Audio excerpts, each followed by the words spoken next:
Okay, people. Let me just go ahead and get this out the way. And just go ahead and say this up front so that, we won't have no confusion.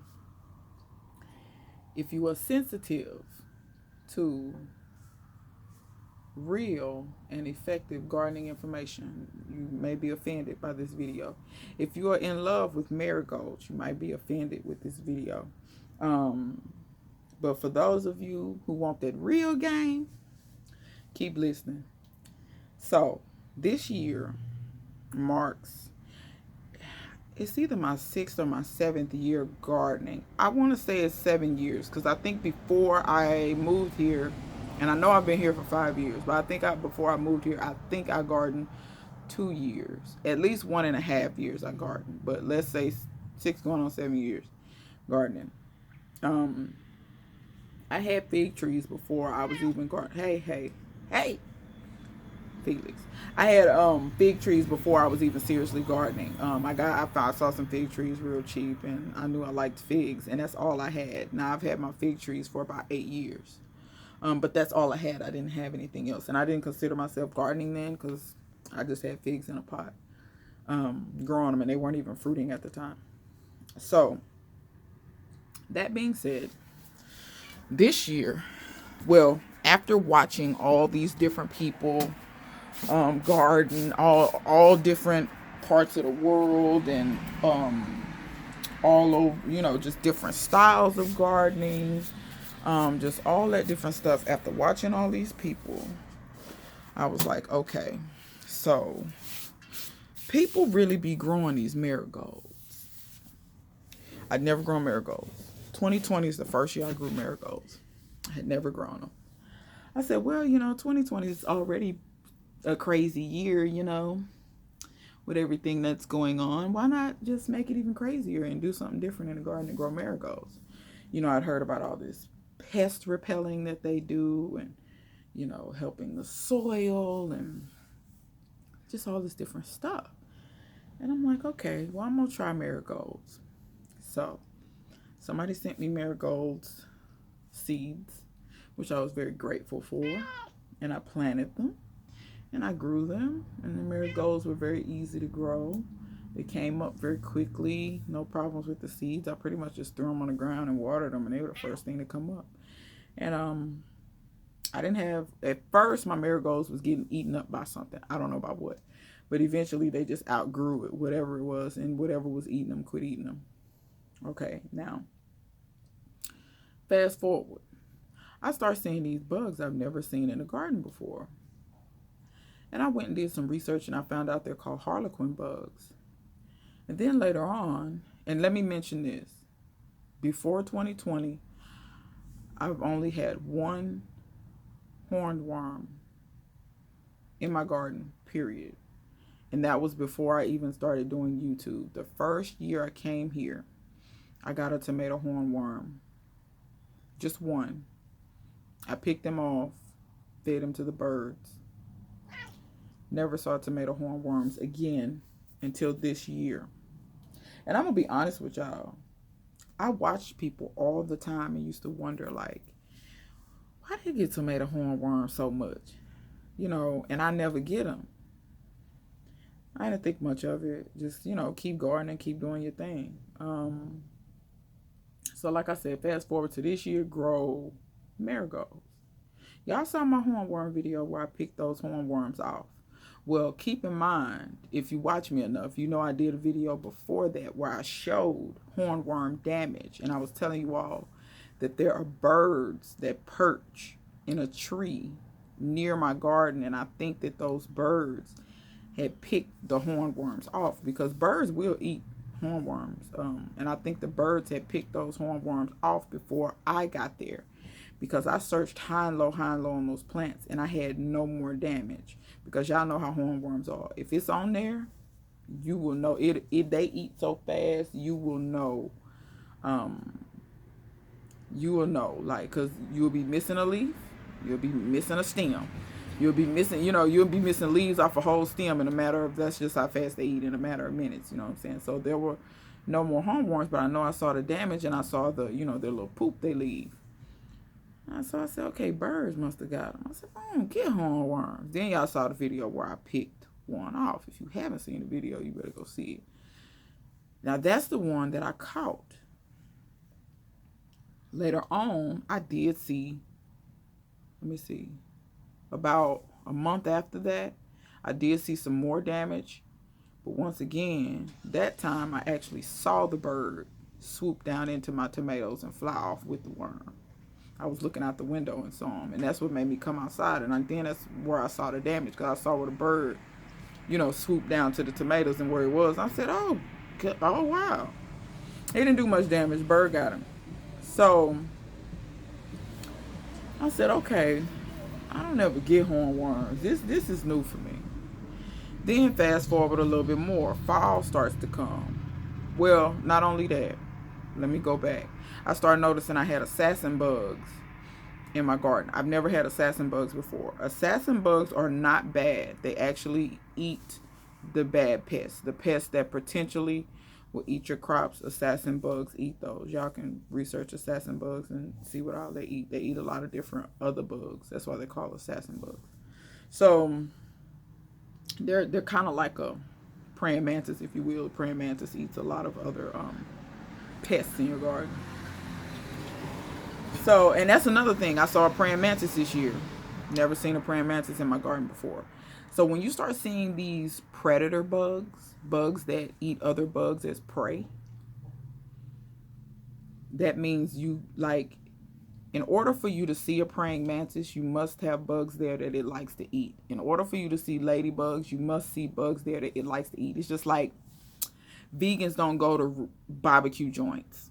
You get what I'm saying? Like, people that eat barbecue go to barbecue joints. Like, you see what I'm saying? So in order for you to have something for those bugs to want, like the assassin bugs, if you've never seen them before and you start seeing them, that means you now have something in your garden that they like to eat. Just like you shouldn't see squash bugs unless you got something that they like to eat, something in the squash family. So that said to me, what new bugs? What's going on? Then on top of all of that, y'all saw my red Russian kale. That never did. I mean, I had like 1 or 2 months where that was looking all right, and then after that, it stayed ate down to the stems. Stayed. I had more worms this year than I've ever had. So go a little further down the line, I noticed I got whitefly when the fall started. I've never had whitefly before. Y'all, I'm telling y'all, 6 going on 7 years. Never had this stuff before. If you think I'm lying, go back in the videos. You'll never hear me talk about whitefly. You'll never hear me talk about harlequin bugs. I didn't even know what they were. You never hear me talk about assassin bugs. Other than being terrified of praying mantises. You'll never see me mention I had praying mantises in the yard. I never had any of this stuff. And it's like, what's going on? So I sat down and I thought about it. All through the year, I saw butterflies on those, for the most part, on those marigolds. Butterflies and moths, flies. I saw all that kind of things on the marigolds, for the most part. Every now and again, I see a bee, not often. Most of the time, the bees will go to my other stuff. Most of the time, the bees will go to my mustard greens that were flowering. They would go to the okra. They would go to the Jamaican sorrel. They would go to the watermelons. They would go to the peppers. They would go to the butterfly peas. They would go to everything else. I mean, every blue moon I see the bees on the marigolds, but it seemed like they were picking other stuff in the garden over the marigolds. They would even go to the onion. When my onions would get flowers at the top, they would go to the onion flowers before they would go to the marigolds. Even now, I still have marigolds in my garden, and the bees would rather go to, I have this little wild daisy looking plant. I don't know what it is. I don't know if it's fleabane or it's in the fleabane family, but it looks like fleabane. But they're these tiny little daisies. They're really pretty, but I leave them for the bees at this time of year, because they don't have much to eat, and I don't have much out here, and that's really the only reason why those marigolds are still out here. But they're gonna go bye-bye because they're dead now. The frost killed them. But the flowers are there, but the frost killed them. They're not gonna make any more blooms. But yeah, the bees were all over that, but they still wasn't on the marigold. But I still had butterflies coming here for the marigolds. At night, I would see moths on the marigolds. And I also noticed that a lot of my brassicas was getting ate up, like my kohlrabi, my turnip greens. They kind of left my collards alone. They left the mustards alone. My kale was getting a few holes in it. And I'm picking these same worms off. And I'm like, so I had to do some reevaluation. And I thought about something. And I want to shout out Gardening Realtor. Gardening Realtor said something to me to a live chat. She didn't say it directly to me. She just said it in a live chat about a year ago. I can't remember whose chat it was, but she was taking her master gardening class at the time. And she was like, my master gardener teacher says, if you're not planting heirloom marigolds, they actually draw pests to your garden.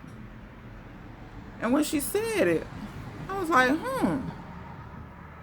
But I had never grown them before, so I couldn't speak on it.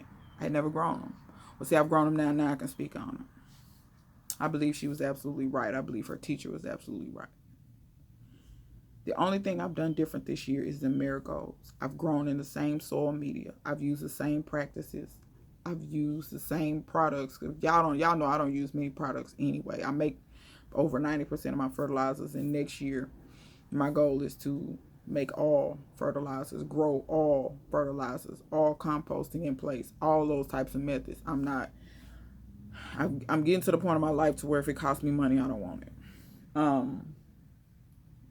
So the marigolds is costing me money because I have to constantly spray BT. I've never sprayed more BT than I've sprayed this year. Usually I could before, in most cases, I could manually pick off most of the worms, and it wasn't many. Like I'd come out, it may be 4 or 5. I'd come out, it may be 4 or 5, and they do a little damage, but you could pick them off that morning and you pretty much be good. And then you get to a point where when you come out, you don't see any, or you see 1, you see 2. But this year was ridiculous. One day I stood for 10 minutes and threw worms in a bucket. I had 55 worms in the bucket, all different stages, from just hatching out to about to make a cocoon. And when I got to 55, at that point, y'all, I was cussing so until I was like, I'm just gonna have to get the BT, because it was just that many on there still, and I picked off 55. The only thing different I did was the marigold. So what am I saying? I'm never growing marigolds again. If you all want seeds, I have plenty. You can have them. I'm so serious. I'm not growing marigolds ever again. Ever. Because apparently all they do is pollinate the marigolds and then fly over to my brassicas and crops and lay worms. Lay babies. I don't know. I'm not doing it. I'm not ever going to draw as many butterflies to my garden as I did before. Now, this is a PSA. If you want a butterfly garden, what kind of plane is this? This is the most annoying plane in the world. I mean, it's really like, it's a helicopter. That's why. I don't feel like I'm in LA all of a sudden. My God. Anyway. So, see, it derailed me. Anyway, if you have a butterfly garden and that's what you're going for, like Soul Gardener, she has a butterfly garden. That's what she actually buys parsley and stuff for the little worm. Okay, that's different. You actually trying to grow butterflies, make a butterfly garden, which just gives them habitat for them to live, have their cocoons, make their babies. Same thing with Shanana. Shanana grows the milkweed and stuff, which butterflies love. If that's what you're trying to do, more power to you. I don't have no problem with that. I love butterflies. I'm just simply not at a space where I want to invite the butterflies here to eat all my brassicas. I know what people say, well, you can plant some milkweed and you can plant this and plant. Can I eat that milkweed? Now, the parsley I can eat. You're right, I can eat that. But at the same time, I'm just wondering, would they choose the parsley over my greens? Because if they're not going to choose the parsley over my greens, if they're not going to choose the milkweed over my greens, if they, you know what I'm saying? So it's more of a hassle to me to be trying to grow something for butterflies when I'm sure there's plenty of stuff around here that butterflies can eat. Because milkweed grow wild around here. So, I mean, I don't see no point in growing that in my yard. You can drive down the street and see that. So, you know, like I said, if you're trying to go that route, this ain't meant for you. This is meant for the gardeners who really do want their greens and don't want them ate up by something else. Also, if you live in a climate to where you get harsher winters and stuff, like, for instance, if you get a lot of snow and stuff, it probably kills back a lot of those populations a lot. Like the butterflies and stuff, they can't make it through the cold. No, it probably kills back a lot of them. So you may not have as much pest pressure as I do, but because I live in a climate to where we don't get snow, we be lucky if we get one day snow and it don't even last, it melt. You know, like if it be ice on the ground for 2 or 3 days, the whole city shut down. Like you know what I'm saying? That's the type of place I live in. People go in there and start cleaning out the stores like the apocalypse coming, and it's just a little bit of sleet. You know, people start acting crazy, buying up all the bread and all the canned goods. So if you don't live in that kind of area, you live in snow, you used to snow, you got snow boots in the closet, you know, you got snowshoes, your car stay with chains and stuff on it so you can drive in the snow. Not talking to you. You probably don't have the pest pressure I have. This pest pressure I got down here, I'm telling you, that day I stood down there, and that was just on one plant, and I had like 8 or 9 plants, and they all was covered with worms. I had never seen anything like that in my life. And the only thing different I did was these marigolds. No, not growing marigolds ever again. And my thing is, I'm going to say this to gardeners who've been gardening. Tell the whole story. Because slowly but surely it's certain gardeners starting to tell little stuff. I heard somebody say one time, well, you could grow marigolds, but it's a trade-off. You might get whitefly. Had never heard that before. That person had been talking about marigolds for a long time. They had never said that before. And I was like, oh, why are you telling that now? Tell that to the new gardeners and let them make a decision. Tell the new gardeners, okay, you can grow them marigolds, but here's what might happen. And if they decide to grow them, they decide to grow them. If they don't, they don't. You feel what I'm saying? But don't tell somebody a half truth and tell them only the positives. And then somebody like me that's seasoned and got something to compare it to, been growing, and then look and be like, hell, my garden looking crazy. You know what I'm saying? Some people out here really trying to feed their family only on their garden. They can't afford for pests to eat down all their greens. They can't afford that. So, you know, if you're going to tell a story, tell the whole story. You know what I'm saying? Don't be biased. Ain't no marigolds going to jump up out the ground and beat you up because you told it. And these marigolds finna jump up out of my bed and they'll never be back. Never.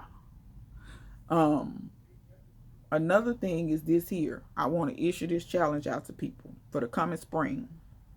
If you've grown marigolds every single year and you don't know what it's like to garden without marigolds, try it one time. I want you to tell me what the difference is. Because it sure is funny how they said marigolds repel pests. I don't have not one pest been repelled. All the pests I had before, I had them still, and I had extras. Because like I said, did I have butterflies and them worms that eat your brassicas, cabbage loopers and stuff? Yeah, I had that before. I had more this year. But I've never had harlequin bugs, white fly, and whatever these assassin bugs is eating, and whatever these praying mantises is eating. Because I never had those in my garden, so it must be something out here they eat. I also had more aphids this year. Now, let me preface this by saying this here. We did have a mild winter the winter before. But I don't believe we've had mild winters before though, and it never caused me to have new types of bugs. I had more bugs, more the same, not more and new. So I feel like the marigolds draw some stuff to my garden. I really do. I think the smell of them, I think the color of them, I think it draws some stuff to my garden. Because I'm gonna be honest, don't think that bugs are stupid. Bugs do figure out, hey, every time we see them flowers, it be food close to them. Cause gardeners growing them. Like, I'm gonna be real with you. When I see flower gardens, I very rarely see people growing marigolds in flower gardens. I see a lot of bulbs. I see a lot of uh, gladiolas. I see a lot of stuff like that. I don't just see. I mean, people do grow marigolds in flower garden, but I don't be. I see people have prettier flowers in that. Tulips, um, coleus, elephant ears. You know what I'm saying? When I see stuff where people just growing ornamental stuff around here, I don't see a lot of marigold. I see a lot of other types of flowers. So I feel like bugs have figured out that, oh, gardeners grow these things because they be around their vegetables. And we can eat up all their vegetables. So, not growing that ever again. This is my PSA on marigolds. You all tell me what you think in the comment section. If you up for the challenge of trying it 1 year without marigolds to see what happens, go ahead. And by the way, I want to tell y'all, I did run this by some, gardeners in person. And a lot of them told me the same thing, that they see mainly butterflies around them. They see mainly moths around them. And that ever since they started growing them, they still seeing the same pests they been had, like ain't nothing been repelled. So, y'all tell me what y'all think. I already know it's probably going to be some people that get hot. Y'all will be all right. The new gardeners, when I save your greens and cabbages and things, they'll make up for it.